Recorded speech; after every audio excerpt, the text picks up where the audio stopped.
While building the Backgammon set in Season 2 of Woodcademy, I show you how to use a card scraper for finishing the veneer. The card scraper is a flat piece of quality steel.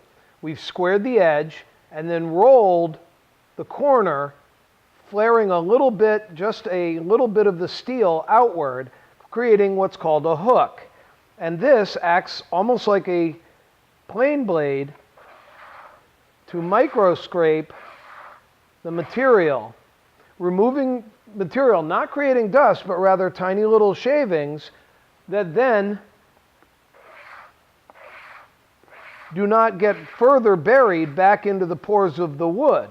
It gives us a very fine surface, it's a very smooth surface, and it's a really wonderful technique to add to your repertoire.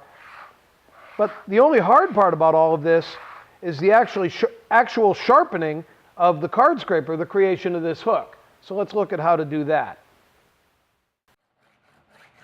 The first step is to remove any existing hook on your card scraper.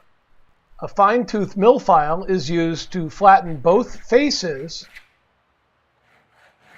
and then flatten the edge, squaring it to the faces. It's important that the corners are sharp and square. That's where the hook comes from.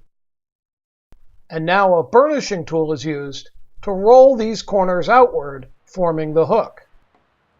The hardened steel shaft of the burnishing tool is applied at a slight angle across the corners of the edge. With just a few passes, you'll feel the hook begin to form. Work your card scraper with the grain of the wood. A proper hook will form tiny shavings rather than dust. Bending the body of the scraper by applying pressure in the center with your thumbs will keep the corners of your scraper from digging in.